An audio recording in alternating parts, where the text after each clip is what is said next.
top, lalu klik new top. Nah, new top ini akan kita isi dengan tops data yang telah kita dapatkan dari file KGS Magelan. Selanjutnya kita akan isi terlebih dahulu. Nah, setelah kita mengisi zona-zona yang akan kita gunakan yang dapat dari tops tersebut, kita klik OK.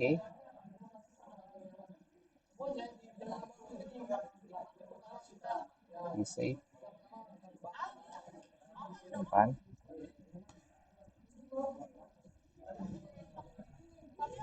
Nah, setelah itu kita OK. Nah, selanjutnya kita akan memilihkan warna-warna yang akan kita gunakan untuk memberi warna pada zona tersebut. Nah, di sini dapat kita gunakan warna apa saja.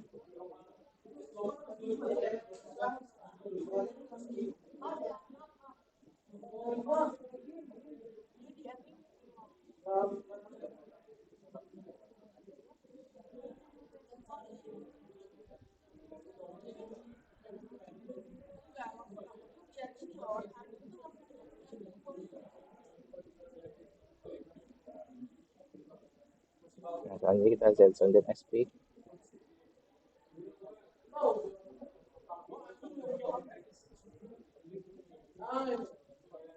Selanjutnya kita klik OK. Lalu pilih depth juga special reference sebagai depth. Klik OK. Kita close. Nah, setelah kita menentukan zone top, maka kita bisa langsung melakukan plot pada grafiknya atau grafik pada sumur tersebut. Nah, pertama pilih log plot, lalu pilih AB default dan pilih free track blank. Nah, karena kita akan gunakan 6 parameter, maka di sini kita akan menambahkan satu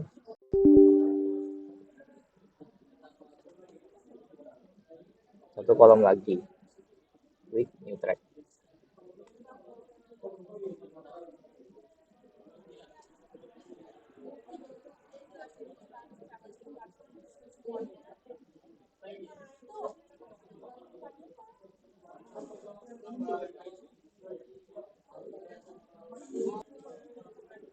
Nah, langkah pertama kita akan memasukkan top zone-nya di kolom pertama. Nah, setelah itu kita akan memasukkan kode data untuk SP dan gamma ray.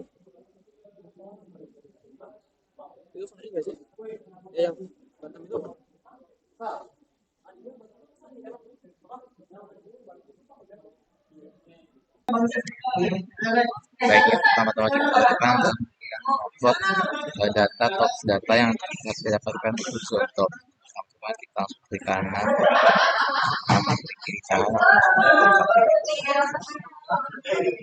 Nah, selanjutnya kita akan memasukkan parameter gamma ray dan SP di kolom ketiga.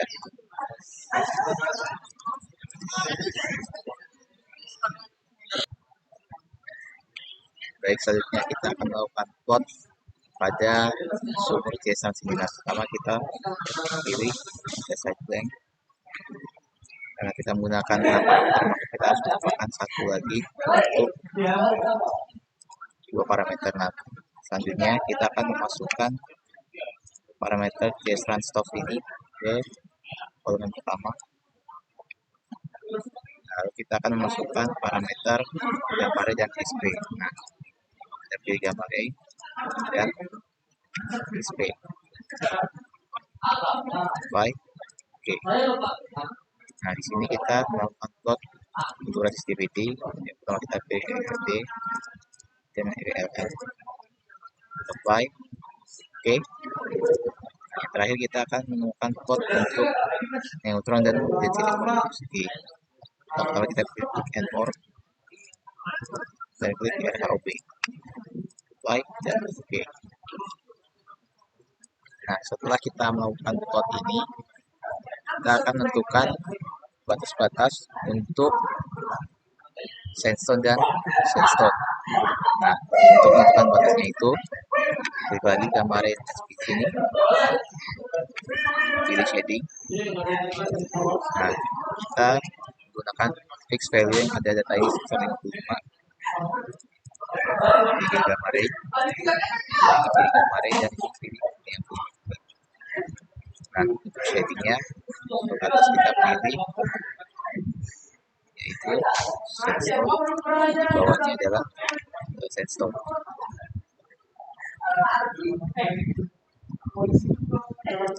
Klik apply, klik OK. Nah, dapat kita di sini bahwa untuk batuan dengan tipe sandstone akan memiliki nilai resistivity yang tinggi. Nah, ini juga ditandakan sebagai zona hidrokarbon karena hidrokarbon itu memiliki sifat resistivity yang tinggi, sehingga memiliki kemungkinan besar bahwa dia ada di formasi sandstone. Di formasi sandstone. Nah, selanjutnya kita akan melakukan plot untuk mengetahui zona-zona hidrokarbon yang ada. Karena akan terlalu besar, maka kita skalanya di 1000 ke bawah. Nah, untuk melakukan plot agar kita mengetahui zona-zona hidrokarbon itu terdapat mana saja, klik kolom 5 itu CN port dan klik free. Kita pilih shading. Nah, untuk shadingnya kita pilih CN port dan klik saja kita pilih RAOB. Untuk shadingnya kita pilih ini, apply dan OK.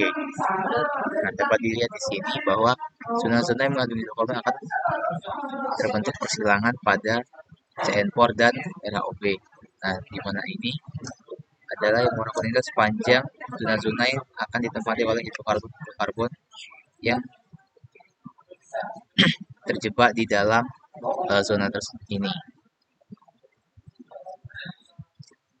Baik, jadi kenapa sih kita harus mencari data-data seperti gamma ray, resistivity, dan density log?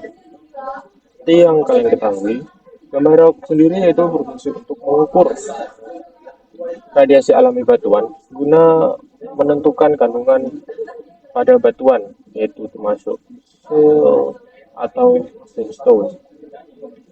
Sandstone sendiri diwarnai dengan warna kuning, kemudian sandstone diwarnai dengan warna hijau. Kemudian kita beralih ke resistivity. Untuk resistivity sendiri itu digunakan untuk mengukur hambatan suatu batuan terhadap arus listrik. Yang kalian ketahui, RILD merupakan rasi yang merah, sedangkan yang kemudian beralih ke density log untuk mengukur densitas batuan sehingga dapat kita mengetahui berapa sih densitas yang ada pada batuan yang berada di log tersebut. Itu merupakan gambaran secara umumnya bagaimana kita mengetahui dan membaca log seperti ini. Kemudian kita akan menemukan zona pada log ini.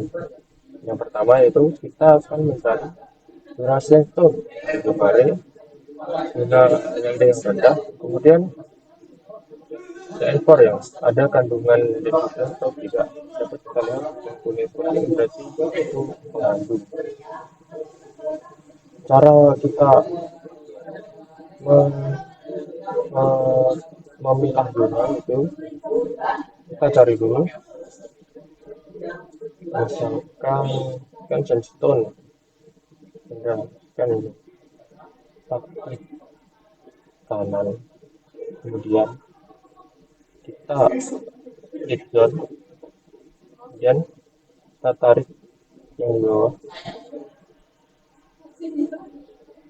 sesuai dengan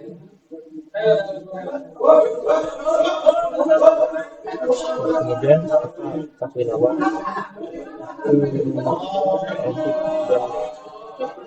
misalnya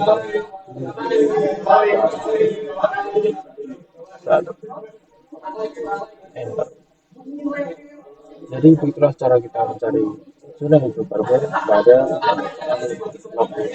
pada software IP 2008. Pada kesempatan kali ini saya akan membagikan cara bagaimana kita interpretasikan volume clay pada suatu reservoir berdasarkan fast file yang kita telah gunakan. Nah, pada video sebelumnya sudah saya jelaskan bagaimana kita membuat triple combo. Nah, selanjutnya kita akan mulai menginterpretasikan untuk clay volume-nya. Nah, pertama-tama kita ke menu interpretation, lalu pilih clay volume.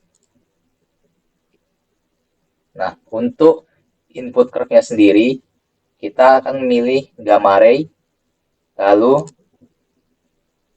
memilih resistivity, yaitu untuk gamma ray adalah GR, resistivity yang kedua akan ada RILD.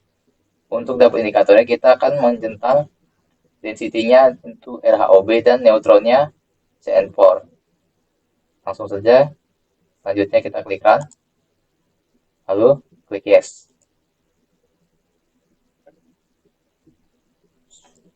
Nah, maka akan seperti ini. Nah, setelah itu kita akan mulai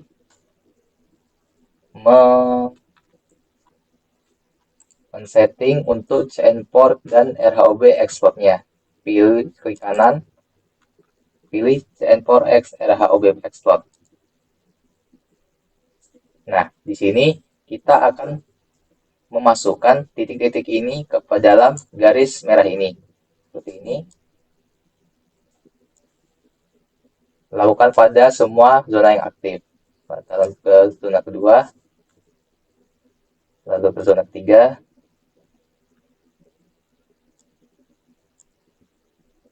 lalu ke zona keempat, zona kelima, lalu yang terakhir zona keenam. Nah, ini dapat kita close. Nah, untuk apa sih kita harus mengetahui volume clay pada suatu reservoir berdasarkan data log? Nah, volume clay ini ditentukan untuk mengukur kira-kira dalam zona reservoir tersebut berapa volume clay yang dimiliki oleh tiap zona pada kedalaman tertentu. Misal ini di 3300 ini dapat kita lihat bahwa zona reservoir ini merupakan mulai zona reservoir yang campuran antara sandstone dengan clay. Jadi untuk volume clay-nya bisa dibilang cukup banyak. Nah, selain itu kita juga dapat mengetahui bahwa sekiranya zona ini cukup bagus untuk menghasilkan jumlah oil yang banyak, karena kita dapat mulai bisa dapat mengira-ngira apakah ini termasuk zona net pay atau non pay. Nah, untuk parameternya sendiri itu ada VCLGR yaitu dari gamma ray, VCLR itu dari resistivity, dan VCLND itu dari neutron dan density.